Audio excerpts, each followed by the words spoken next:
नमस्कार दोस्तों। आज तोमर सर आपके सामने एक करंट का टॉपिक लेकर आए हैं। जैसा कि हम सभी जानते हैं, गणतंत्र दिवस के अवसर पे पद्म पुरस्कारों की घोषणा की जाती है। हालांकि पद्म पुरस्कार और भारत रत्न की भी घोषणा की जाती है, लेकिन चूंकि इस बार भारत रत्न किसी को नहीं दिया गया, इसलिए पद्म पुरस्कार 2021 पर एक लेक्चर आपके लिए हम लेकर आए। दोस्तों, आज का लेक्चर, वैसे तो आप लोग हमारे लेक्चर को हिंदी में ही सुनते हैं, लेकिन आज के लेक्चर में एक ट्विस्ट ये है कि आज का पीपीटी भी हिंदी में ही होगा, क्योंकि आप जानते हैं कि तोमर सर के पास थोड़ा समय का कमी था। ये पद्म पुरस्कार के बाद लेकर आना था। मैं कोई भी चीज़ हिंदी में ही तैयार करता हूँ, अगर इसको ट्रांसलेशन में दिया होता तो समय लग जाता, तो इसलिए आज का पीपीटी हिंदी में ही रहेगा। मेरे हिंदी भाषी व्यूअर को भी आज बहुत आनंद आएगा। हालांकि उनका भी मैं तहे दिल से आज धन्यवाद देता हूं कि वो गुजराती पीपीटी को भी मेरे हिंदी व्याख्यान के कारण सुन लेते हैं। और गुजरात के बच्चों को तो मैं धन्यवाद हमेशा देता हूं, क्योंकि मेरा तो रग रग में गुजरात बसा हुआ है। आपके लिए ही काम करते हैं, हमेशा लड़ते भी हैं आप ही के लिए। तो चलिए दोस्तों, आपका समय नहीं बिगाड़ते हैं। समसामयिकी पद्म पुरस्कार 2021, 3 पद्म पुरस्कार के बारे में हम लोग पढ़ेंगे। करंट अफेयर्स जब भी पढ़ते हैं और किसी घटना का जब भी हम लोग अध्ययन करते हैं, तो एक आजकल ट्रेंड चल गया है। हम नहीं संतुष्ट हैं उससे, लेकिन एक ट्रेंड चल गया है कि चर्चा में क्यों। तो चला हम भी देखें चर्चा में होने के कारण। गृह मंत्रालय के द्वारा, ये गृह मंत्रालय का टैग देख रहे हैं, 25 जनवरी 2021 को पद्म पुरस्कारों की घोषणा किया जाना। चर्चा में होने का पहला कारण यही है कि गृह मंत्रालय के द्वारा 25 जनवरी 2021 को पद्म पुरस्कारों की घोषणा किया जाना। हमारे लिए यही प्रश्न है परीक्षा में, वन लाइनर। अगर क्लास 3 भी देने जाते हैं, आईएएस में तो स्टेटमेंट आएगा कि पद्म पुरस्कारों की घोषणा निम्न में से किस मंत्रालय के द्वारा किया जाता है। तो गृह मंत्रालय के द्वारा किया जाता है, या निम्न में से किसके द्वारा किया जाता है। ऑप्शन दे देगा राष्ट्रपति। राष्ट्रपति प्रदान करते हैं, कार्यपालिका प्रमुख हैं, वो कोई घोषणा नहीं करेंगे। घोषणा तो उनका मिनिस्टर, उनका सेवकगण करेगा। सेवकगण के घोषणा पर वो इंप्लीमेंट करेंगे, बस इतना ही समझना है। तो क्या देख रहे हैं कि इसकी घोषणा गृह मंत्रालय के द्वारा किया गया। दूसरा, इस वर्ष कुल 119 लोगों को पद्म पुरस्कार प्रदान किया गया, जिसमें 7 पद्म विभूषण दिया गया, 10 पद्म भूषण दिया गया, और जब 7 और 10 17 हो जाता है और 119 टोटल है, तो 102 पद्मश्री अवार्ड दिया गया। दूसरा जो है ये चर्चा में होने का कारण कि हम चर्चा करने लगते हैं कि कितने लोगों को मिला, कितने लोगों को मिला। ठीक। तीसरा चर्चा का कारण यह है कि इनमें से कितनी महिलाओं को यह अवार्ड मिला है। तो इस वर्ष 29 महिलाओं को पद्म पुरस्कार मिला है। क्या किसी विदेशियों को भी मिला है? तो हां, 10 विदेशी एनआरआई, पीआईओ और ओसीआई, इनको मिला करके, ठीक ना। एकाध पीआईओ भी हैं, एकाध विदेशी भी हैं, ओसीआई भी हैं, सब हैं इसमें। सबको मिला करके 10 विदेशियों को भी यह पुरस्कार दिया गया। तीसरा चर्चा का विषय क्या रहा? तो इस बार 5 ट्रांसजेंडर लोग भी जो अगर इस भारत के विकास में या उत्कृष्ट काम किए हों इस देश में, तो उनको भी हक है कि उनको हम पुरस्कार दें, जिससे कि अन्य ट्रांसजेंडर जो हैं वो भी अच्छे कामों के लिए प्रेरित हो जाएं, क्योंकि बेचारे को कोई काम नहीं देता है। हम लोग ना क्या कहते हैं, सोचते हैं कि वो सड़क पे पैसे मांगते हैं। नहीं, अगर वो आपके पास आकर के कहें कि आप हमको ऑफिस में प्यून में रख लीजिए, तो आप रखेंगे भी नहीं। वो बेचारे यदि कहेंगे कि हम जो है बीए पास हैं, हमको आप अकाउंटेंट में रख लीजिए, तो आप नहीं रखेंगे। इसलिए जो है ट्रांसजेंडर को इस पुरस्कार से उनके मन में एक उम्मीद जगेगा कि नहीं, हम भी अगर कुछ अच्छा उत्कृष्ट योगदान देते हैं तो हमें भी इस तरह से सम्मानित किया जा सकता है। हम समाज में उपेक्षित वर्ग नहीं हैं, हमको लोग समाज में उस तरह से नहीं देखता है। अब समाज में नजरिया बदला है, अब हमें भी काम मिलेंगे, तो वो भी जो है मुख्य धारा में शामिल होने का प्रयास करेंगे। इंसान ही तो है वो बेचारा। अब आगे देखिए, और 16 व्यक्तियों को मरणोपरांत यह पुरस्कार दिया गया। चर्चा में होने का कारण यही 3 था। अब बाकी अब जितना चर्चा डालना हो डाल दीजिए, क्या फर्क पड़ता है, 100 के तो देख ही लेगा। तो जरा सुनिएगा, 3 चीज है जो हमारे परीक्षा में प्रश्न पूछा जा सकता है। पहला यह है कि 25 जनवरी 2021 को होता है, बहुत निचले परीक्षा में, क्योंकि उच्च परीक्षा की तैयारी करने वाले बच्चों को थोड़ा सा ये मालूम होता है। हाँ, गृह मंत्रालय इसको जारी किया, ये हमारा प्रश्न बन सकता है। अभी पढ़ेंगे कि अधिकतम कितने लोगों को दिया जा सकता है एक साल में। अभी पढ़ेंगे 120 है, तो इस साल कितने लोगों को दिया गया, तो 119 को दिया गया। ये हमारे लिए इंपॉर्टेंट है। इनमें से कितने पद्म विभूषण, पद्म भूषण और पद्मश्री दिए गए, तो 7 पद्म विभूषण, 10 पद्म भूषण और 102 पद्मश्री दिए गए। अगला चर्चा यह हो सकता है परीक्षा में कि वर्ष 2021 में जो पद्म पुरस्कार दिया गया, उसमें कितनी महिलाओं को यह पुरस्कार मिला है, तो 29 महिलाओं को मिला है। अच्छा, कितने विदेशी पीआईओ, ओसीआई, इन लोगों को, ये एनआरआई को पुरस्कार मिला है, तो 10 लोगों को पद्म पुरस्कार मिला है। और ये तो बेहतरीन प्रश्न बन सकता है कि इस वर्ष या वर्ष 2021 में कितने ट्रांसजेंडरों को यह पुरस्कार मिला, तो 5 ट्रांसजेंडर थे जिनको कि यह पुरस्कार मिला। इस वर्ष 16 व्यक्ति ऐसे हैं जिनको कि मरणोपरांत यह प्राइज दिया गया है, यह पुरस्कार दिया गया है। यह था चर्चा में कारण। अब पद्म पुरस्कार का थोड़ा सा बैकग्राउंड जाने। क्यों? क्योंकि आजकल यूपीएससी हो या जीपीएससी, आरपीएससी भी ले सकते हैं, आज तो हिंदी में है, खुलकर बोल सकते हैं, एमपीएससी ले सकते हैं, एमपीपीएससी, यूपीपीएससी, बीपीएससी, बीपीएससी के तो नस नस से वाकिफ हैं, हमारा अपना होम पिच है वो, ठीक है ना। इससे गुजरात में 2003 में आने के पहले 90 से 2003 तक तो बिहार के ही सब चीज़ में मिट्टी में घुले मिले थे, समझिए। आज भी उतना ही लगाव है, क्योंकि जन्मभूमि भी है वो मेरा। हाँ, गुजरात मेरी कर्म भूमि है, ये मेरे अब रोम रोम में बस गया है। तो अब जरा सुनिएगा, क्या कहते हैं, किसी भी एग्जाम में जाएंगे तो अब एक नया ट्रेंड चला है स्टेटमेंट वाला सवाल आने के कारण। एक लाइन करंट और उसके साथ एक लाइन ट्रेडिशनल। आज जो आप करंट में परेशान हैं उसका रीजन यही है कि ट्रेडिशनल को आप बिल्कुल छोड़ देते हैं और उसके साथ केवल करंट पढ़ते हैं। तो जरा सा पद्म पुरस्कारों के इतिहास को भी देख लें। 2 जनवरी 1954 को भारत के राष्ट्रपति के सचिव के कार्यालय से एक प्रेस विज्ञप्ति जारी की गई।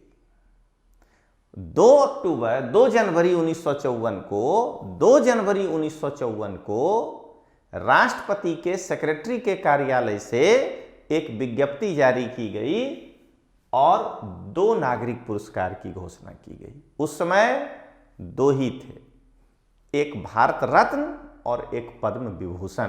पद्म पुरस्कार का वर्गीकरण कैसे कैसे हुआ, जरा इसको देखेंगे। तो राष्ट्रपति के सचिव के कार्यालय से एक प्रेस विज्ञप्ति हुआ, यानी 2 जनवरी 1954, और उस समय सिर्फ 2 ही नागरिक सम्मान की घोषणा की गई थी पुरस्कार की, एक भारत रत्न और एक पद्म विभूषण। आगे चल करके पद्म विभूषण को 3 भागों में बांट दिया गया। कहा गया कि पद्म विभूषण वर्ग में इनको मिला, पद्म विभूषण द्वितीय वर्ग में इनको मिला, पद्म विभूषण तृतीय वर्ग में इनको मिला। यानी इस समय नाम नहीं पड़ा, आगे चल करके इसका केवल वर्गीकरण कर दिया गया। और जिनको आज के हिसाब से समझिएगा कि पद्म विभूषण मिलता था, तो वो कहते थे पद्म विभूषण वर्ग ए मिला है हमको, एक। जिनको पद्म भूषण मिलता था वो कहते थे पद्म विभूषण द्वितीय वर्ग मिला है, और जिसको पद्मश्री मिलता था वो कहते थे कि पद्म विभूषण तृतीय वर्ग हमको मिला है। ये इसका नामकरण हो गया। 8 जनवरी 1955 को राष्ट्रपति के अधिसूचना के द्वारा, यानी अगर शुरुआत पूछे तो 2 जनवरी 1954 को पद्म पुरस्कारों की घोषणा की गई। लेकिन अगर पूछे कि नहीं, पद्म पुरस्कारों का वर्गीकरण नाम के साथ कब किया गया, तो 8 जनवरी 1955 को राष्ट्रपति की अधिसूचना के द्वारा पद्म पुरस्कारों के जो वो 3 वर्गीकरण कर दिए गए थे, प्रथम वर्ग, द्वितीय वर्ग, तृतीय वर्ग, उसका नाम किया गया पद्म विभूषण, पद्म भूषण और पद्मश्री। ये नामकरण 8 जनवरी 1955 को। अब तीनों को जो मिलता है, गले में जो वो डालते हैं प्राइज का, उसमें थोड़ा थोड़ा फर्क है। फर्क ये है कि रिबन जो है पद्म भूषण वाले का पूरा जो है, जो कलर दिख रहा है पिंक, वो होता है, ठीक है। पद्म भूषण जिनको मिलता है उनके बीच में ऐसे व्हाइट होता है, दोनों तरफ वो पिंक रहता है, और फीता जो होता है। और पद्मश्री जिनको मिलता है उनको दोनों तरफ व्हाइट होता है, बीच में पिंक, और इधर भी पिंक और इधर भी, यानी इनको 3 कलर होता है, 2 व्हाइट होता है। यानी प्रश्न परीक्षा में इस तरह का भी आ सकता है कि पद्म विभूषण जिस व्यक्ति को दिया जाता है तो उसका रिबन एक ही रंग का होता है, संपूर्ण। पद्म भूषण जिनको दिया जाता है उनका रिबन 2 होता है, पिंक कलर और व्हाइट। और पद्मश्री का 2 कलर होता है, परंतु उसमें 3 बार पिंक दिखेगा और 2 बार व्हाइट दिखेगा। एक अंतर हो गया। दूसरा, ये जो मेन भाग है, मुख भाग, उस शिल्ड का मुख भाग, उसमें बीच में जो है ये देखिए उभरा हुआ कमल का फूल है, और ऊपर पद्म और नीचे विभूषण। यहां भी वैसी ही आकृति है, ऊपर पद्म नीचे भूषण। यहां भी वैसी ही आकृति है, ऊपर पद्म नीचे श्री। ये मुख भाग में लिखा होता है, जिससे कि आप आइडेंटिफाई कर पाइए कि वो पद्म विभूषण है कि पद्म भूषण है कि पद्मश्री। और ये जो पृष्ठ भाग होता है उसमें ये बीच में हमारा राज चिन्ह होता है भारत का, और उसके नीचे सत्यमेव जयते लिखा होता है। तीनों में यही होता है कि प्लेटिनम प्लेट पर हमारा राज चिन्ह और उसके नीचे सत्यमेव जयते लिखा होता है। तो पृष्ठ भाग पर, रिवर्स पर कोई फर्क नहीं है, तीनों पुरस्कार। मुख भाग पर फर्क है कि लिखा हुआ होता है कि पद्म विभूषण, पद्म भूषण, पद्मश्री, और रिबन का फर्क होता है। ये जो है तीनों पुरस्कारों को घोषित किया गया। अब आइए, पद्म पुरस्कार जब कहा जाए तो समझना है कि पद्म विभूषण, पद्म भूषण, पद्मश्री सभी की चर्चा हो रही है। ठीक है, तो पद्म पुरस्कार जो है वो जाति, व्यवसाय, पद या लिंग के बिना भेदभाव के प्रदान किया जाता है। इसका मतलब कि पद्म पुरस्कार, अभी आगे पढ़ेंगे कोर्ट के अनुसार, 18 का तो विरोधी नहीं ही है अनुच्छेद के, अनुच्छेद 15 का भी उचित पालन करता है। अनुच्छेद 15 की भावनाओं के अनुरूप है, क्योंकि अनुच्छेद 15 में भी यही लिखा गया है कि जाति, धर्म, लिंग, जन्म स्थान, ठीक ना, इस तरह से इत्यादि के आधार पर कोई भेदभाव नहीं किया जाएगा। वंश, मूल वंश सब कुछ है उसमें। तो यहां भी यह पुरस्कार देते समय जाति, व्यवसाय, पद या लिंग इत्यादि के आधार पर कोई भेदभाव नहीं किया जाता है। इसलिए जहां पद्म पुरस्कार एक ओर अनुच्छेद 18 की भावनाओं के अनुरूप हैं, 18 का विरोधी नहीं है, वहीं यह अनुच्छेद 15 की भावनाओं के अनुरूप है। अब सभी क्षेत्र के आदमी को दिया जाता है, केवल पीएसयूज में काम करने वालों को नहीं मिलता है। अब यहां तक जो आप पढ़े, तो अगर इसमें एक प्रश्न आपको बना करके बताते हैं, डेली बताते हैं हम ऐप में, तो आज अपने यूट्यूब के भी विद्यार्थी को बताते हैं। देखिए कि किस प्रकार से 2 स्टेटमेंट वाला सवाल आपको पूछ सकता है पद्म पुरस्कार के संबंध में।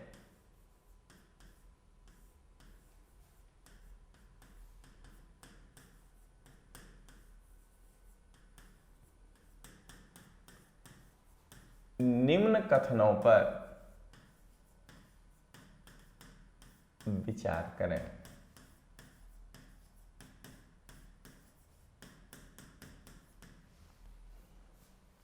ठीक है,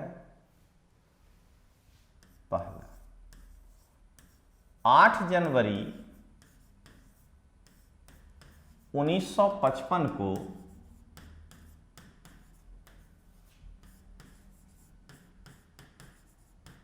पद्म पुरस्कारों को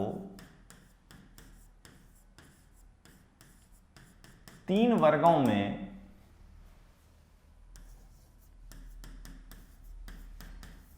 वर्गीकृत कर उनका नामकरण किया गया।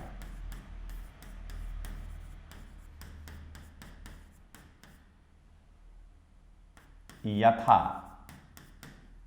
शुद्ध हिंदी का प्रयोग करते हैं, पद्म विभूषण,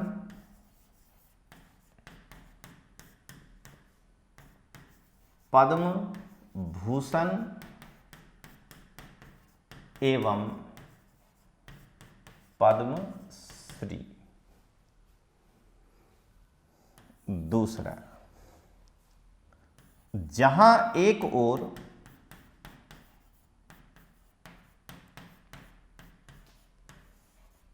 पद्म पुरस्कार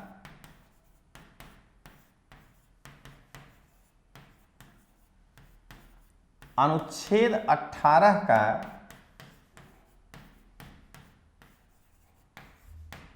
विरोधी नहीं है, वहीं यह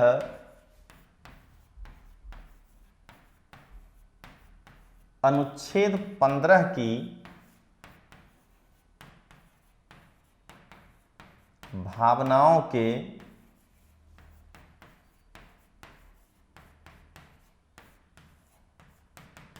अनुरूप है। वहीं यह अनुच्छेद 15 की भावनाओं के अनुरूप है। अब कहेगा उपरोक्त में से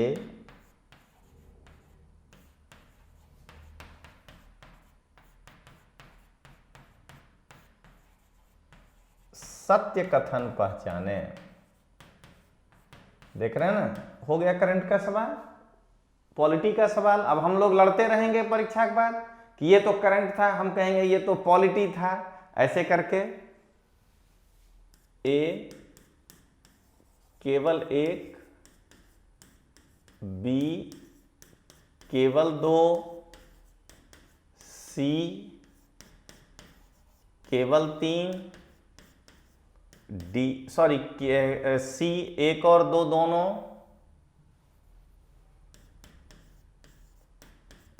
और डी ना तो एक ना तो दो। आंसर होगा सी। आप जरा एक बार सोच कर देखिएगा कि थ्योरी ज्यादा इंपॉर्टेंट है। कई लड़कों को यूट्यूब पर देखिएगा, प्रश्न आएगा ए बी बी सी करना शुरू कर देता है। भाई इससे पीटी नहीं निकलेगा तुम्हारा।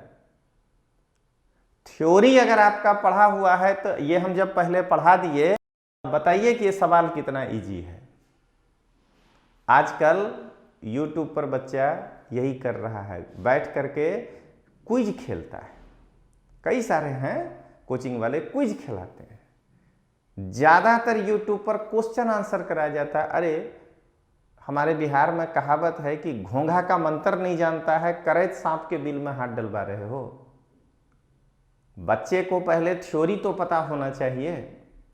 उसको थ्योरी मालूम नहीं है, 10 क्वेश्चन करा दोगे तो उसका कंसेप्ट बन जाएगा। क्या वही 10 आने वाला है सवाल परीक्षा में? लेकिन इसका हम लोग विरोध नहीं कर सकते, क्योंकि DYSO का सवाल ऑनलाइन क्लास ना लाभालाभ, ऑनलाइन क्लास की के लाभ और हानियां, वही सब हानि है कि आपको इतना मजा आता है कि दिन भर में 100 क्वेश्चन हम देख लिए। क्या मिलेगा उससे? कुछ नहीं मिलेगा, क्योंकि आप थ्योरी नहीं पढ़े। 99% लोग यूट्यूब पर थ्योरी छोड़ करके यही पढ़ाते हैं। एक आध दो तो इररेलीवेंट गप करने आता है 4 घंटा, कुछ नहीं है उसमें। तो अब आगे बढ़े हम लोग, चलिए देखिए। अब पद्म पुरस्कार के लिए क्या क्वालिफिकेशन है, किसको पद्म पुरस्कार दिया जा सकता है? तो पद्म विभूषण यदि आप पाना चाहते हैं तो आपका सेवा असाधारण और विशिष्ट होना चाहिए। यानी असाधारण और विशिष्ट सेवा के लिए पद्म विभूषण पुरस्कार दिया जाता है। पद्म भूषण हायर क्वालिटी की विशिष्ट सेवा अगर आप दिए हैं, असाधारण नहीं है लेकिन आपकी सेवा विशिष्ट है। मान लीजिए आप कुछ एग्जाम्पल कि कुछ गरीब बच्चों को ही पढ़ाते पढ़ाते एक बड़ा सा चीज खड़ा कर दिए, तो उच्च क्रम की है, बिल्कुल असाधारण अगर है जिससे कि आमूल चूल परिवर्तन हो जाए तो पद्म विभूषण, लेकिन उच्च कोटि की सेवा है तो पद्म भूषण। और आपका सेवा अगर बाकियों से खाली अलग है, विशिष्ट है, सिनेमा में अगर आपका एक नया पहचान बन गया, बाकियों से आपकी सेवा अलग हो गई, खेल में अगर आपका पहचान बन गया तो आपको पद्मश्री मिलेगा। तो विशिष्ट सेवा के लिए पद्मश्री, उच्च क्रम की सेवा के लिए पद्म भूषण। पता चला 20 शतक तक मार दिए, 25 सेंचुरी मार दिए, विशिष्ट सेवा हो गया। और सचिन जैसा असाधारण कर दीजिए कि दूर दूर तक लोगों को पहुंचने में अब आप तक जो है 5 साल लग जाएगा, 10 साल लग जाएगा, तो असाधारण विशिष्ट सेवा हो गया, तो उसके लिए आपको भारत रत्न मिल जाएगा, सॉरी पद्म विभूषण मिल जाएगा। भारत रत्न पे भी आएंगे किसी दिन, वो कैसे मिलता है। तो ये हो गया। अब पद्म पुरस्कार, यहां पद्म इसलिए कह रहे हैं कि चाहे विभूषण हो, चाहे भूषण हो, चाहे श्री हो, किन किन क्षेत्रों से दिए जाते हैं? तो कला का क्षेत्र से दिया जाता है, जिसमें संगीत, चित्रकारी, मूर्ति कला, फोटोग्राफी, सिनेमा, रंगमंच इत्यादि। तो कला में जितने प्रकार के क्षेत्र आते हैं उनमें से आपको जो है पद्म पुरस्कार दिया जाएगा। सामाजिक कार्य, अगर आपका सामाजिक सेवा है, अच्छा धर्मार्थ सेवा है, अगर आपका कोई सामुदायिक परियोजना में योगदान है तो आपको मिलेगा। सार्वजनिक मामले, कानून के क्षेत्र में आपने कोई विशिष्ट योगदान दिया है, सार्वजनिक जीवन में आपने कोई अच्छा योगदान दिया है। अभी मिला रामविलास पासवान जी को मरणोपरांत, देख लीजिए, सार्वजनिक जीवन, या शिंजो अबे को मिला, देख रहे हैं ना, ऐसे करके कोरिलेट करिए कि कैसे मिला है इनको। बाला सुब्रमण्यम को मिला, देख रहे हैं, अभी नाम बोलेंगे आप सब आज ही बोल देंगे यहीं, तो आगे क्या बताएंगे, लेकिन क्या देख रहे हैं कि कानून के क्षेत्र में, सार्वजनिक जीवन में या राजनीति के क्षेत्र में यदि आप विशिष्ट सेवा दिए हैं तो पद्मश्री, उच्च क्रम की सेवा दिए हैं तो पद्म भूषण, और असाधारण विशिष्ट सेवा दिए हैं तो पद्म विभूषण। चलिए आगे देखते हैं। विज्ञान और इंजीनियरिंग के क्षेत्र में, जैसे अंतरिक्ष इंजीनियरिंग, परमाणु विज्ञान, सूचना प्रौद्योगिकी और अनुसंधान एवं विकास, रिसर्च एंड डेवलपमेंट, इन चीजों में भी आपका उस तरह के 3 हैं योगदान, तो वो 3 प्राइज आप पाने के हकदार हैं। व्यापार और उद्योग, आपको लगेगा कि इसको क्यों मिल गया श्रॉफ साहब, अरे मिलेगा ही, क्योंकि क्राइटेरिया है। व्यापार और उद्योग जगत से, यानी बैंकिंग के क्षेत्र में आपका अच्छा काम है, आर्थिक गतिविधियां आपकी अगर उस तरह की है, प्रबंधन में, पर्यटन में, व्यापार में, अगर आपका विशिष्ट क्रम का सेवा है तो पद्मश्री, ठीक है ना, अगर आपका अति विशिष्ट से सेवा है, उच्च क्रम का सेवा है तो पद्म भूषण, और अगर असाधारण है तो पद्म विभूषण। चिकित्सा, चाहे आप आयुर्वेद में काम किए हों, होम्योपैथी में, सिद्ध में, एलोपैथी में, प्राकृतिक चिकित्सा विज्ञान में, इन क्षेत्रों से भी जो है पद्म पुरस्कार दिया जाता है। साहित्य एवं शिक्षा, पत्रकारिता, शिक्षण, पुस्तक रचना, गाइड लिखने पर नहीं मिलता है, ध्यान रखिएगा, ठीक है ना। पुस्तक रचना तो उसमें ही नहीं कि 10 किताब रख के काट के, अगर आपका मतलब कि बिक गया 10 लाख लोगों के पास तो नहीं मिलेगा। इसीलिए समझा रहे हैं कि आप जिसको महान समझ रहे हैं, हम भी हैं उसमें लेखक, तो वो महानतम और महान नहीं है, वो एक छोटा सा जो है ना, इस समुद्र का एक कीड़ा है, छोटा सा, जिसको कोई नहीं पहचानता है।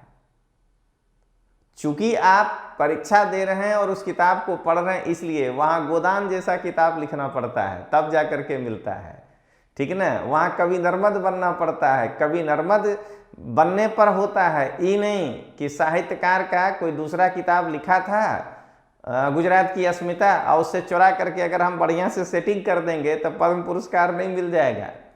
आप अपनी आजीविका चलाने के लिए किताब लिखे हैं, कुछ भी ज्ञान आपको नहीं है, ये ध्यान रखिएगा, ज्ञानी बिल्कुल नहीं बनिएगा। और जो हम अपने राज्य में हो रहा है वो तो कटर का कटर है, उसका कटर है। तो विलन के साइड में खड़ा रहने वाले का साइड में जो खड़ा है उसको कितना देर का वजूद तहजीब दिया जा सकता है।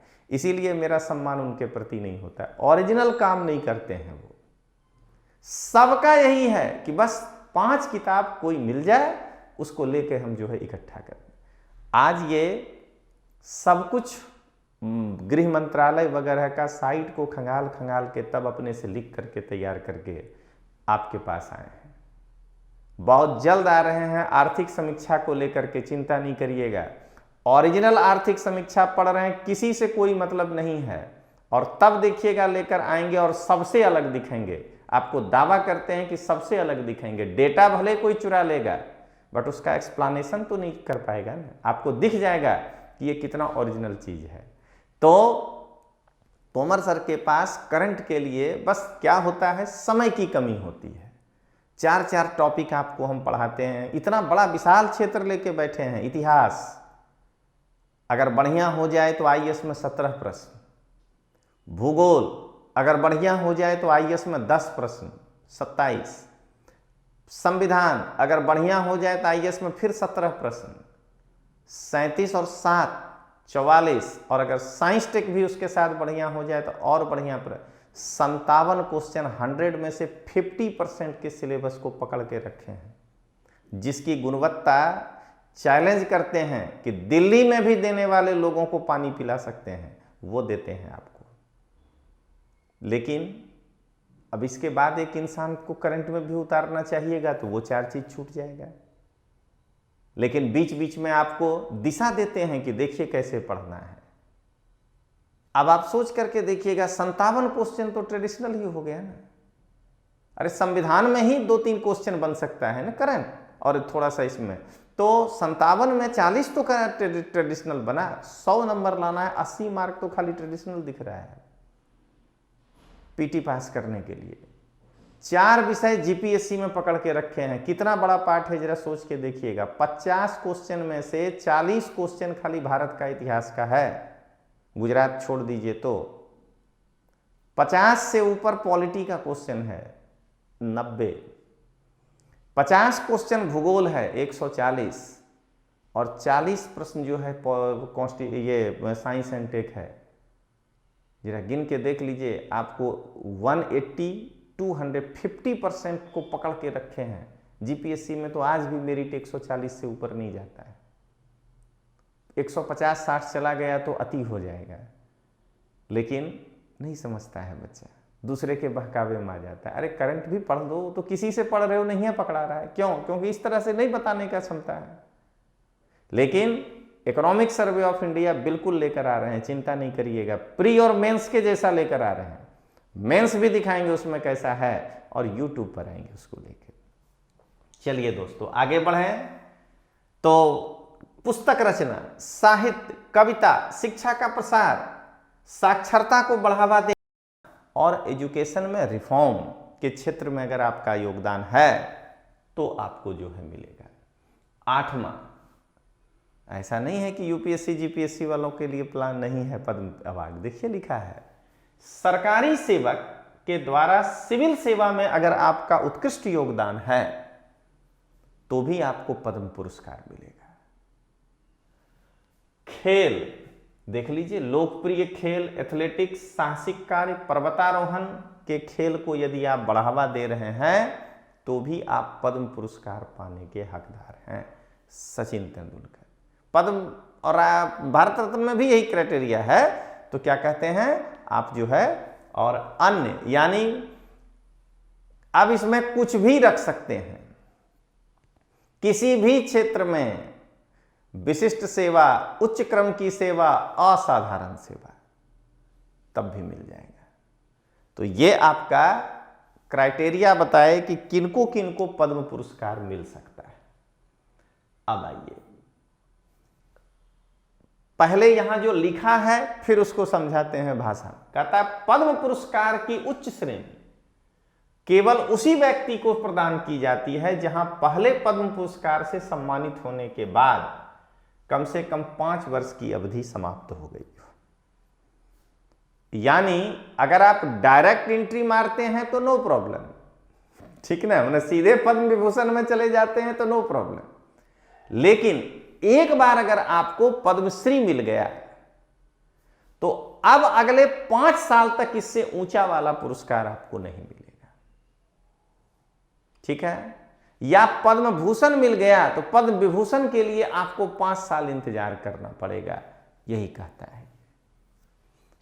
यह पुरस्कार भारत के राष्ट्रपति के द्वारा आमतौर पर प्रत्येक वर्ष मार्च या अप्रैल महीने में प्रस्तुत किया जाता है, जहां पुरस्कार विजेताओं को राष्ट्रपति अपने सिग्नेचर से एक प्रमाण पत्र और पदक, जो बताए तीनों अलग अलग सेवा के लोगों को, अलग अलग पाए हुए लोगों को पदक दिया जाता है। अब आइए, किसी भी परिस्थिति में एक साल में 120 से ज्यादा लोगों को पद्म पुरस्कार नहीं दिया जा सकता है, ठीक है। लेकिन इसमें मरणोपरांत विदेशी एनआरआई और ओसीआई को छोड़कर 16 मरणोपरांत हैं, तो उनको छोड़कर, विदेशी ओसीआई को छोड़कर जितने को आप देना चाहते हैं इनमें से, तब जो है मात्र 120 लोग को दे सकते हैं। इस बार सबको लेकर 119 दिया गया है। ठीक है, पद्म पुरस्कार यही कहा था कोर्ट कि कोई भी आदमी जो पा लिया वो अपने नाम के आगे या पीछे प्रत्यय या उपसर्ग के रूप में, आगे लगा तो उपसर्ग, पीछे लगा तो प्रत्यय नहीं कर सकता है प्रयोग। मतलब कि नहीं बोल सकते हैं आप कि पद्म विभूषण शिंजो अबे, ठीक है ना, या बालाकृष्णन पद्म विभूषण, ना तो प्रत्यय के रूप में पीछे और ना तो उपसर्ग के रूप में प्रयोग कर सकते हैं। इसकी घोषणा प्रत्येक वर्ष की जाती है 54 से, लेकिन अभी 78 और 79 में मोरारजी देसाई की सरकार, ये पॉलिटी में पढ़ा चुके हैं आर्टिकल 18 के बाद, ठीक है, ऐप में, तो 78-79 में मोरारजी देसाई की सरकार जो है कहे थे कि ये प्राइज हम नहीं देंगे, तो 2 साल वो नहीं मिला। और 93 से लेके 97 तक ये प्राइज नहीं दिया गया था। ये क्वेश्चन आएगा, पहला लाइन तो बाला सुब्रमण्यम जी आ जाएंगे शिंजो अबे, बट दूसरा लाइन ये भी हो सकता है कि 78-79 और 93 से लेके 97 तक पद्म पुरस्कार नहीं मिला है। इसके अतिरिक्त प्रत्येक वर्ष गणतंत्र दिवस के अवसर पर, अरे 25 जनवरी को गृह मंत्रालय इसकी घोषणा करता है। अब पद्म पुरस्कार कैसे पाइएगा? मजाक में कह रहे हैं, बुरा नहीं मानिएगा। एक बच्चा है जो हमको हो सकता है कि मेरे प्रति सहानुभूति रखता हो, मेरे एक लेक्चर के बाद लिखा था कि तोमर सर को पद्मश्री मिलना चाहिए। तो अब उस बच्चे के लिए नहीं, परीक्षा को ध्यान में रख के कि क्या प्रक्रिया है, पद्म पुरस्कार कैसे मिलता है, ठीक है, तो उस बच्चे का सम्मान करते हैं। पूरा पढ़ने के बाद पता चलेगा कि यस, वह भी रिकमेंड कर सकता है, ठीक है ना। तो पद्म पुरस्कार आपको कैसे मिलेगा, ठीक। हालांकि हम अभी ना तो कोई विशिष्ट क्रम का सेवा दिए हैं, एक नॉर्मल टीचर जो पढ़ाता है, ना ही असाधारण दिए हैं, इसलिए हम उसके लायक नहीं हैं अभी। कई बार अगर आप नहीं हो तो मत लीजिए, ये नहीं कि सब दिन पढ़ाएं कांस्टेबल पीएसआई, आज हाथ खड़ा कर दिए जीपीएससी पढ़ाएंगे, लायक नहीं है तो वो चीज़ पाने की इच्छा मत करिए। क्यों? क्योंकि आप उसके पाने में दूसरों का बुरा कर देंगे ना, क्योंकि आप उसके लायक हैं ही नहीं, आप तो एक्सपेरिमेंट करेंगे उस पर। इसलिए जरा सोच के देखिएगा कि 2014 के पहले कोई भी क्लास गुजरात का विश्वास एजुकेशन को छोड़कर आईएएस पढ़ाता था क्या? क्योंकि फ्रूटफुल नहीं था, अवेयरनेस नहीं था। तोमर सर अवेयरनेस लाने में काम किए हैं, लेकिन आज सब ज्ञानी हो गया। जरा फर्क देख लीजिएगा, सबके पास जीपीएससी का बैच होगा। ये आपको समझना है, ये हम आपको घोषणा करके बता रहे हैं कि कुछ भी करने के पहले एक बार सोचिए। आज आधे से ज्यादा टीचर एथिक्स पढ़ाता है। अरे बाबू जरा सोच के देखिएगा, 14 के पहले जीपीएससी में एथिक्स था क्या? जरा सोच के देखिएगा। और दूसरा, जब तुम पहले कभी पढ़ाए ही नहीं हो तो वो अचानक कहां से टपक गए भाई? आजकल आईएएस में भी सबसे पहले एथिक्स ही पढ़ाने लोग आता है। एथिक्स से सबसे ज्यादा एक बहुत बढ़िया शब्द है नैतिक, आगे लगा दीजिए, जो बोलना है बोल दीजिए, दुविधा, द्वंद्व, ठीक ना, सब कुछ बोलते जाइए और लड़का ताली बजाएगा, वाह क्या बोले हैं सर। इसीलिए इन चीजों से बचिए। तो चलिए दोस्तों आगे बढ़ते हैं। किसको मिलता है? तो पद्म पुरस्कार के लिए एक समिति है, ठीक। भारत के प्रधानमंत्री के द्वारा प्रत्येक वर्ष इस पुरस्कार की अनुशंसा के लिए, रिकमेंडेशन के लिए, भलामन के लिए एक पद्म पुरस्कार समिति का गठन किया जाता है, प्रधानमंत्री करते हैं। इस समिति का नेतृत्व कौन करता है? तो कैबिनेट सचिव करता है। पद्म पुरस्कार समिति का नेतृत्व कौन करता है? तो कैबिनेट सचिव करता है। और इसमें गृह सचिव, होम सेक्रेटरी, राष्ट्रपति के सचिव, क्योंकि अधिसूचना तो वही जारी किए थे, और 4 से 6 प्रतिष्ठित व्यक्तियों को इस समिति में शामिल किया जाता है। लेकिन 3 सरकारी आदमी का होना जरूरी है, एक कैबिनेट सचिव, एक होम सेक्रेटरी, एक राष्ट्रपति का सेक्रेटरी। अब ना आज ना पहले आप सोच करके देखिए कि अगर सरकार विश्वसनीय और प्रामाणिक है, ठीक है ना, बेईमानी कोई सरकार नहीं करता है, तो तटस्थ लोगों को मिलेगा। लेकिन अगर कोई भी सरकार होगा तो उस क्राइटेरिया में आने वाले अच्छे ही लोगों को देगा, इसमें कहीं दो मत नहीं, बट अपनी विचारधारा को फॉलो करने वाले लोग को ही देगा। इसके लिए ना तो बुरा मानना चाहिए, हम एकदम प्रैक्टिकल आदमी हैं कि उनके काल में ये हो गया, आज इनको दे दिया, नहीं। हाँ, योग्य आदमी को मिलना चाहिए। किसी को भी मिला है, आप नाम पढ़ के देख लीजिए, आपको उनमें योग्यता भरा हुआ दिखेगा, उस क्रम में है वो। लेकिन कभी भी कोई इस घटना के बाद देख लीजिए होगा तो सरकार के विचारधारा से जो भी सहानुभूति रखेगा वही लोग आएंगे। अब आइए आगे, इस समिति की सिफारिश इतने लोग जो होते हैं जो ये प्रधानमंत्री को करेंगे, तो इनके पास डेटा कहां से आएगा? राष्ट्रपति ये जिम्मेदारी गृह मंत्रालय को दिया। प्रधानमंत्री जी कहे कि नहीं, आप तो घोषणा करिएगा, राष्ट्रपति जी देंगे, एक हम नीचे कमेटी बनाते हैं, वो जो इसको आदमी को रिकमेंड करेगा उसको आप लीजिएगा। बट इनके पास डेटा कहां से आएगा? तो इनके पास डेटा यहां से आएगा। पद्म पुरस्कार समिति इन 8 लोगों से रिकमेंडेशन लेती है।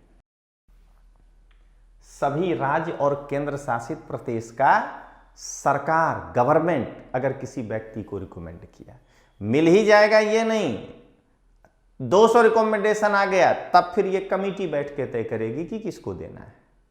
लेकिन रिकमेंड करने का हक जो है राज्य और केंद्र शासित प्रदेश के गवर्नमेंट को है। भारत सरकार का मंत्रालय, समझिए आप सिविल सर्वेंट को भी ले रहे हैं ना, तो भारत सरकार का मंत्रालय अपने अपने मंत्रालय से रिकमेंड करते हैं। पूर्व भारत रत्न और पद्म विभूषण जिसको मिला हुआ है, सचिन तेंदुलकर भी रिकमेंड कर सकते हैं, वो करेंगे। कोई उत्कृष्ट संस्थान, IIT, IISc, ठीक है ना, इसरो भी कह सकते हैं, कोई उत्कृष्ट संस्थान रिकमेंड करती है इस पद्म पुरस्कार कमेटी को। राज्यों के मुख्यमंत्री को स्पेशल है, एक तो सरकार से हुआ ही, मुख्यमंत्री अपने लेटर पैड पे व्यक्तिगत रूप से भी किसी को रिकमेंड कर सकते हैं। राज्य का जो राज्यपाल है वो भी रिकमेंड कर सकता है, और मेंबर ऑफ पार्लियामेंट भी उस कमेटी को रिकमेंड कर सकता है। और we the people of India है हमारा देश, ये अंतिम लिखेंगे तो समझ लीजिएगा कि उसको फॉलो किया है। कोई भी पर्सनल व्यक्ति भी रिकमेंड कर सकता है। तो चलिए, मेरा बच्चा, मेरा विद्यार्थी एक तो है जो हमको रिकमेंड किया उस कमेटी को, अभी बेचारा चिट्ठी नहीं लिखा है, लेकिन इस 8 में से एक का तो रिकमेंडेशन हमको मिला कि इनको पद्मश्री मिलना चाहिए। लेकिन नहीं, हम उस बच्चे का अपने प्रति लागनी का पूर्ण सम्मान करते हैं, लेकिन इसके लिए बहुत काम करना होता है दोस्तों। इतनी आसानी से अगर मिलने लगे तो किसी को भी मिल जाएगा, काम बहुत करना होता है। गाइड लिखने से नहीं आता है, मैं अपनी भी बात कर रहा हूँ कि गाइड लिखने से स्तर ऊंचा नहीं हो जाता है। आज भी बहुत धुरंधर लोग पड़े हैं जो बहुत कुछ लिखे हैं और मतलब ये किए हैं, ये उनके हक का है। चलिए आगे देखते हैं। पद्म विभूषण, अब तो पद्म पुरस्कार पूरा, अब कैटेगराइज कर दें पद्म भूषण, पद्मश्री, इन सबों को। भारत गणराज्य में भारत रत्न के बाद ये सब दूसरा सबसे बड़ा नागरिक सम्मान है। भारत रत्न के बाद पहला और ऐसे दूसरा सबसे बड़ा है। वर्ष 2021 तक अब तक 321 व्यक्तियों को मरणोपरांत, अब नीचे तो बहुत लोगों को मिलता है, इसलिए उधर संख्या नहीं याद रखिएगा, ये 6-7 लोगों को ही मिलता है, इसलिए अब तक 321 व्यक्तियों को पद्म विभूषण प्रदान किया गया है, जिनमें 19 मरणोपरांत हैं अब तक और 22 गैर नागरिकों को भी मिला है। अब आइए, बता ही दिए हैं लेकिन एक बार फिर से बता देते हैं, आगे वाले में नहीं बताएंगे, केवल लिस्ट बताएंगे। पद्म विभूषण पदक का अग्रभाग केंद्र में उभरा हुआ कमल का फूल और इसके ऊपर पद्म और नीचे विभूषण अंकित है। पृष्ठभाग में प्लेटिनम पर भारत के राष्ट्रीय प्रतीक के साथ हमारा आदर्श वाक्य सत्यमेव जयते लिखा है और ये एक ही कलर का ये जो है रिबन होता है। पद्म भूषण श्री पहले ही बता चुके हैं, उभरा कमल पद्म, आभूषण उभरा कमल पद्म और श्री, यहां सबका एक ही राष्ट्रीय प्रतीक और चिन्ह, इसमें बीच में व्हाइट पद्म भूषण में और पद्मश्री में 2 बार व्हाइट। अब आइए, पहला पद्म विभूषण जिनको मिला था, श्री वगैरह में नहीं, अब वो तो 100 आदमी को मिलता है, ये 6-7 लोग ही होते हैं। तो जिस दिन भारत रत्न में आएंगे तो उसमें भी पहला, उसमें तो पूरे लिस्ट पढ़ेंगे। तो 1954 में जो पहला भारत रत्न पुरस्कार मिला था, सॉरी पद्म विभूषण पुरस्कार मिला था, उनका लिस्ट देखिए। ये हैं सत्येंद्र नाथ बोस, ये वैज्ञानिक हैं, ये विज्ञान के क्षेत्र से पाए थे, भौतिक विज्ञान में इनका सेवा था, असाधारण पद्म विभूषण है। 1 जनवरी 1894 को ये जन्म लिए थे, 4 फरवरी 1974 को इनका अवसान हुआ। दूसरा, नंदलाल बोस, ये चित्रकार हैं, इन पे आगे चल के डाक टिकट भी जारी हुआ, 1882 से 1966, 15 पैसे का ये टिकट था, ठीक। और नंदलाल बोस संविधान के उस चित्रकारी में भी शामिल हैं।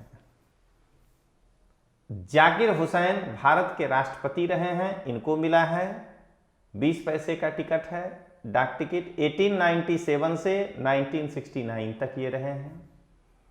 बाबा साहेब गंगाधर खेर, इन पर भी डाक टिकट जारी हुआ है, 60 पैसे का था, बॉम्बे राज्य के ये मुख्यमंत्री रहे। वीके कृष्ण मेनन, ये भारत के रक्षा मंत्री थे पहले, इनको भी पद्म विभूषण मिला है। जिग्मे दोरजी वांगचुक, भूटान के ये राजा थे, तीसरे राजा ये भूटान के थे, इनको भी जो है क्या कहते हैं पद्म विभूषण मिला। ये था पहला पद्म विभूषण पाने वाले व्यक्ति का नाम, ठीक है।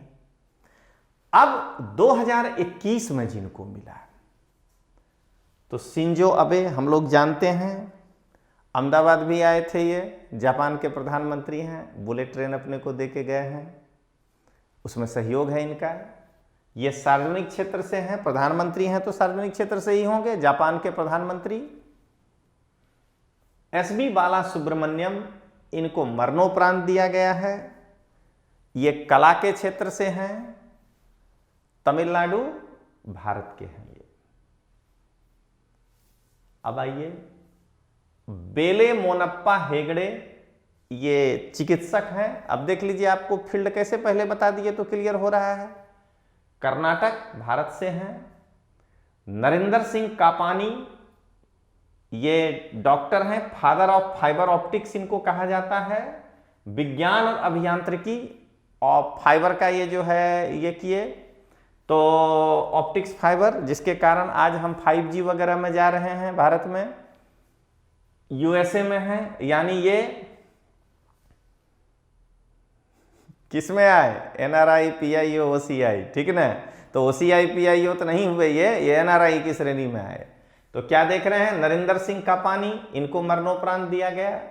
मौलाना बहीउद्दीन खान, ये अध्यात्म में इनका योगदान है असाधारण, तो दिल्ली के रहने वाले हैं, इनको मिला।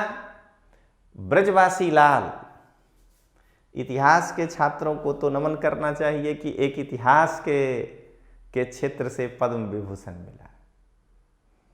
ये वही बीबी लाल हैं जो काली गंगा में अमलानंद घोष के द्वारा खुदाई करने के बाद दोबारा इसकी खुदाई किए थे। ठीक है, और भी इनके बारे में है। तो ये पुरातत्व विभाग के हैं, दिल्ली भारत। राम मंदिर में भी यही बताए थे कि नीचे पिलर है मस्जिद के नीचे। तो इनको ब्रजवासी लाल जो हैं ये पुरातत्व विभाग के थे, महानिदेशक भी रह चुके हैं, तो एक बड़े इतिहासकार भी हैं, पुरातत्वविद हैं कहिए। और मैं पूरा इनके बारे में पढ़ा हूं, इसलिए चिंता मत करिए। तो ये जो है पुरातत्व विभाग दिल्ली। सुदर्शन साहू, ये देखिए, ये कला के क्षेत्र से हैं, उड़ीसा भारत से। ये 7 व्यक्ति जो हैं वो पद्म विभूषण प्राप्त किए थे। अब चूंकि पद्म विभूषण भी एक उच्च नागरिक पुरस्कार है दूसरा, तो ये कुछ लोग हैं जो पद्म विभूषण पुरस्कार वापस कर दिए थे मिलने के बावजूद। वो हैं पीएन हक्सर, विलायत खान, ईएमएस नंबूदरीपाद, स्वामी रंगनाथनंद, मणिकोंडा चलपति राव, लक्ष्मी चंद्र जैन, शरद अनंतराव जोशी, बाबा बेट। ये जो हैं क्या कहते हैं, वापस कर दिए थे पद्म विभूषण पुरस्कार। आदित्यनाथ झा, गुलाम मोहम्मद सादिक और विक्रम साराभाई, ये 3 ऐसे लोग हैं जो प्रथम हैं मरणोपरांत पद्म विभूषण प्राप्त करने वाले। 1972 में इनको मिला था। हम खोज के लाए हैं आपके लिए क्वेश्चन। तो आदित्यनाथ झा, गुलाम मोहम्मद सादिक और विक्रम साराभाई, इनको मरणोपरांत मिला था, लेकिन ये पहले हुए, इसके बाद फिर मरणोपरांत मिलने का परंपरा विकसित हुआ। अब आइए पद्म भूषण। चर्चा पहले ही पद्म पुरस्कार का कर दिए उसके साथ ही। तो वर्ष 2021 में 10 व्यक्तियों को पद्म भूषण मिला है। 3 फोटो 4 भले है, 3 यहां नाम है, 7 में बोल जाऊंगा और फिर पद्मश्री देखेंगे। तो कृष्णन नायर शांता कुमारी चित्रा, कला के क्षेत्र से केरल से मिला है। तरुण गोगोई मरणोपरांत सार्वजनिक क्षेत्र असम से मिला है। ये असम के मुख्यमंत्री थे भारतीय राष्ट्रीय कांग्रेस की ओर से। चंद्रशेखर कन्नारा, तो यहां कन्नारा नहीं है, कंबारा है, प्रिंटिंग मिस्टेक थोड़ा हो जाता है। ये साहित्य एवं शिक्षा के क्षेत्र से हैं। सुमित्रा महाजन को भी मिला है, हमारी भूतपूर्व लोकसभा अध्यक्षा, सार्वजनिक क्षेत्र से हैं वो, मध्य प्रदेश। नृपेंद्र मिश्रा जी को मिला है, प्रधानमंत्री जी के अंगत सचिव थे, सिविल सेवा के क्षेत्र में उनका उत्कृष्ट योगदान था, उत्तर प्रदेश से थे वो। रामविलास पासवान जी को मिला, मरणोपरांत मिला है, सार्वजनिक जीवन में उनका विशिष्ट योगदान रहा, राजनीति के क्षेत्र में रहा और बिहार से थे।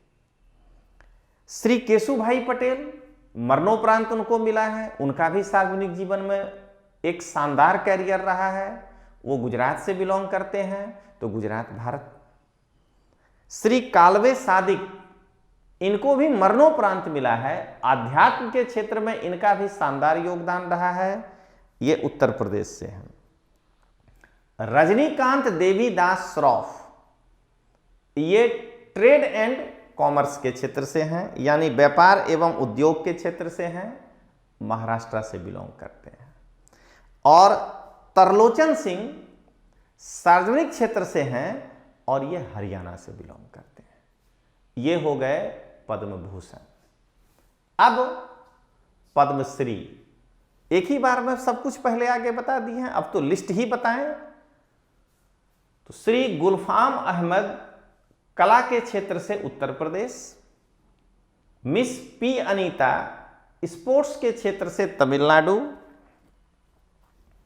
श्री रामास्वामी अन्नावरप्पू कला के क्षेत्र से आंध्र प्रदेश। श्री सुब्बू अरुमगम कला के क्षेत्र से Tamil Nadu. Shri Prakash Rao Aswadi literature and education Andhra Pradesh. इनको कहा जाएगा विशिष्ट सेवा। समझ गए, क्वेश्चन बैंक छापना विशिष्ट सेवा नहीं है, चाहे हम ही क्यों नहीं छापते हो। Miss Bhuribai art Madhya Pradesh. Shri Radhe Shyam बरले art Chhattisgarh. Shri, इनको 5 साल अब वेट करना पड़ेगा, ऐसे करके कैलकुलेशन करना है। Shri Dharm Narayan Verma literature and education West Bengal. ये कोई गाइड नहीं छापे हैं लाइफ में। Miss Lakshmi Barua social work Assam. Shri Biren Kumar Basak art West Bengal. Miss Rajni Bector trade and industry Punjab. Shri Peter Brock कला United Kingdom. Miss Sangkhumi Bualchhak social work Mizoram. Shri Gopiram Bargayan art Assam. Vijay Chakraborty public affairs Assam. Shri Sujit Chattopadhyay literature and education. कोई जीपीएससी का क्वेश्चन बैंक नहीं निकाले हैं ये, क्या कहते हैं, वेस्ट बंगाल। श्री जगदीश चौधरी मरणोपरांत social work Uttar Pradesh. Shri Sultrim Chonjor social work. Miss Mouma Das sports West Bengal. Shri Shrikant Datar literature and education USA. Shri Narayan Debnath art West Bengal. Chutni Devi social work Jharkhand. Miss Dulari Devi art Bihar. Miss Radhe Devi art Manipur. Miss Shanti Devi social work Orissa. Shri Wayan Dibia art Indonesia. Shri दादूदान Gadhvi literature education, तो अपने यहाँ से हैं। श्री परशुराम आत्माराम आर्ट महाराष्ट्र। श्री जय भगवान Goyal literature and education Haryana. Shri Jagdish Chandra Haldar literature and education Haryana. Shri Mangal Singh literature and education. इसीलिए कहते हैं बढ़िया किताब लिखिए, बहुत स्कोप है, ठीक ना। गुजरात नो इतिहास जो है, गुजरात नो भूगोल, गुजरात ना जिलाओ लिखने से नहीं मिलने वाला है। चलिए आगे, या भंडारण ही मेरे जैसा गाइड लिख देने से नहीं मिलने वाला है, हम अपनी को भी कह रहे हैं, बढ़िया लिखना होता है तब मिलेगा। Miss Anshu Jamsenpa sports Arunachal Pradesh. Miss Purnamasi Jani art Orissa. Mathabi Manjamma Jogati art Karnataka. Shri Damodaran Kaithapram art Kerala. Shri Namdev C Kamble literature and education. Shri Mahesh bhai Shri Naresh भाई कनौड़िया मरणोपरांत दोनों को दिया गया आर्ट गुजरात। खैर कला के क्षेत्र में तो मानना पड़ेगा इनके बारे में। Shri Rajat Kumar literature and education Orissa. Shri Rangaswamy Lakshmi Narayana Kashyap literature Karnataka. अपार संभावना है लिटरेचर में, समझ गए ना। बढ़िया लिखिए, कल्चर भी लिखा जा सकता है तो बेहतरीन लिखा जा सकता है और वो रिकमेंड भी हो सकता है। इसीलिए कह रहे हैं गाइड मत लिखिए, बढ़िया लिखिए तो जरूर मिलेगा। हमको तो पाने का इच्छा नहीं है, लेकिन जो किंग वर्ड लगाते हैं तो किंग इनको कहा जाएगा। कोई भी हो, हिस्ट्री किंग, कायदा किंग, कुछ भी लगाते हैं, ज्योग्राफी किंग, पॉलिटी किंग, कोई किंग नहीं है। किंग ये लोग है जिसने की विशिष्ट सेवा दिया है। वो दूसरे किताब देख के फॉर्मेटिंग बदल देना किंग नहीं कहलाता है। चलिए अब आगे देखें। Mrs Prakash Kaur social work. Shri Nicholas Kazanas literature and education. Shri K Keshava Swamy art Puducherry. Shri Ghulam Rasool Khan art Jammu Kashmir. Shri Lakha Khan art Rajasthan. Miss Sanjida Khatun art Bangladesh. Shri Vinayak Vishnu Khedekar art Goa. Miss Niru Kumar social work Delhi. Miss Lajwanti art Punjab. Shri Ratanlal science and engineering United State America. Shri Ali Manik Khan innovation में मिला है लक्षद्वीप। श्री रामचंद्र माझी Bihar, Shri Dulal Manki art Assam, Shri Nandrao agriculture Meghalaya, Shri Rewaben art Manipur,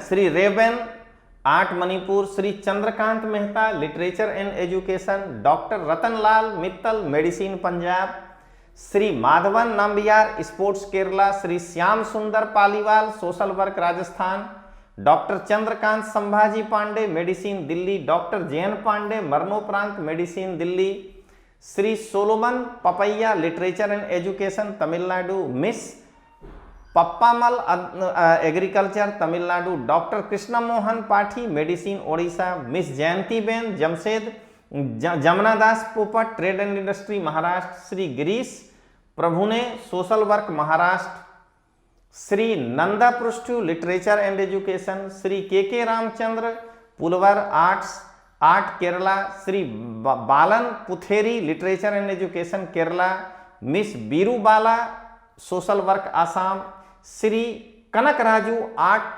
Telangana, miss Bombay Jayashri art Tamil Nadu, Shri Satyaram Reang art Tripura, doctor Dhananjay Diwakar medicine Kerala, Shri Ashok Kumar Sahu medicine Uttar Pradesh, doctor Bhupendra Kumar Singh medicine Uttarakhand, miss Sindhu ताई social work Maharashtra, इनका बहुत अच्छा काम है, श्री चमनलाल सप्रू मरणोपरांत literature education Kashmir, Shri Roman Sharma literature education journalism Assam, Shri Imran Shah literature education Assam, Shri Premchand Sharma others में आते हैं agriculture Uttarakhand, Shri Arjun Singh Shekhawat literature and education Rajasthan, Shri Ram Yatna Shukla literature education Uttar Pradesh, Shri Jitendra Singh Shunty social work Delhi, Shri Kartar Paras Ram Singh art Himachal Pradesh, Shri Kartar Singh art Punjab,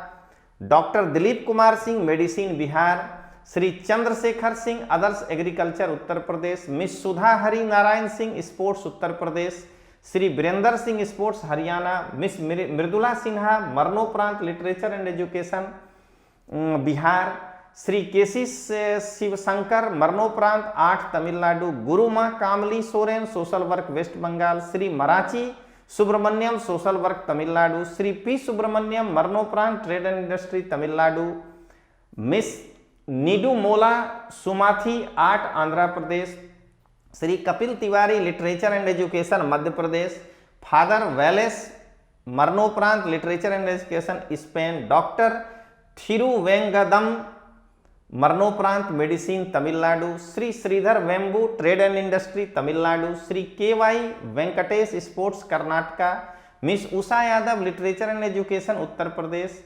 colonel Qazi Sajid Ali Zahir public affairs Bangladesh. इतने लोगों को पद्मश्री मिला। ठीक, लिटरेचर का कितना बड़ा स्कोप खाली है। यहाँ के किंगों को समझाइए भाई, बहुत बड़ा क्षेत्र है, या तो किंग मत लगाओ, ठीक ना, या समझ लो कि बहुत छोटे हो इस फील्ड में, अभी खाली काटना जानते हो, अब फॉर्मेटिंग कंप्यूटर टाइपिस्ट अच्छा रखे हो, अब बाकी कुछ नहीं है। अब लास्ट देख रहे हैं हम लोग पद्म पुरस्कार पर न्यायालय का क्या इंटरप्रिटेशन हुआ। 1992 के मध्य में पद्म पुरस्कार के विरोध में 2 जनहित याचिका दायर हुआ। 13 फरवरी 1992 को बालाजी राघवन के द्वारा केरल उच्च न्यायालय में, हम सब बोले हैं ये नाम, 18 आर्टिकल जब पढ़ाए थे, और 24 अगस्त 1992 को सत्यपाल आनंद के द्वारा मध्य प्रदेश उच्च न्यायालय के इंदौर खंडपीठ में ये हुआ था।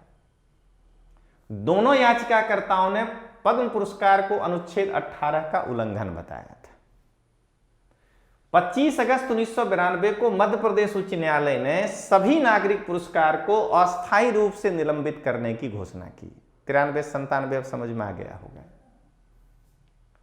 तब भारत के सर्वोच्च न्यायालय में एक विशेष डिवीजन बेंच का गठन किया गया, जिसमें 5 न्यायाधीश शामिल थे। ये मुख्य न्यायाधीश हैं A.M. अहमदी, फिर कुलदीप सिंह, बी जीवन रेड्डी, NP सिंह और S. सगीर अहमद के द्वारा।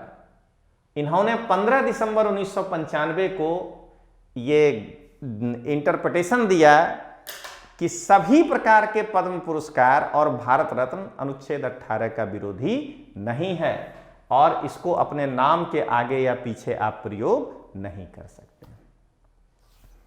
दोस्तों, अंत में आपको बताने जा रहे हैं लास्ट कि फिर से कि 8 फरवरी को हम लोग अहमदाबाद और गांधीनगर में जीपीएससी का ऑफलाइन क्लास शुरू करने जा रहे हैं। गुणवत्ता आपके सामने है। गांधीनगर में मॉर्निंग बैच आएगा सुबह 8 बजे, 8 से 10 है। ये फ्री सेमिनार है, सभी लोग इसमें आ सकते हैं गांधीनगर में 8 तारीख को। लेकिन इसके लिए शर्त यही है कि आपको फोन से रजिस्ट्रेशन कराना पड़ेगा, क्योंकि मर्यादित हमारे पास अभी चूंकि कोविड वाला चल रहा है। तो 9428804128 या गांधीनगर का जो नंबर है आपके पास, तो उस पर आप कर सकते हैं। अहमदाबाद में ये 5:30 से 7:30 8 तारीख को ही सेमिनार है। हम चाहते तो बीच में भी ये डाल के प्रचार कर सकते थे, नहीं आया दिमाग में तो नहीं किए। तो अहमदाबाद में भी बैच शुरू हो रहा है 8 तारीख को सुबह 8:30 से। और भावनगर के बच्चे चिंता नहीं करिए, इतना पहले नहीं बोला जाता इसलिए नहीं बोल रहे हैं, 13 तारीख के आसपास आपका भी क्लास आएगा। तो चलिए दोस्तों, एंजॉय करिए। आगे अभी बहुत कुछ है, आगे फिर एक नए लेक्चर के साथ हम आ रहे हैं करंट टॉपिक को लेकर के यूट्यूब पर। तो मिलते हैं दोस्तों अगले क्लास में। जय हिंद, जय भारत।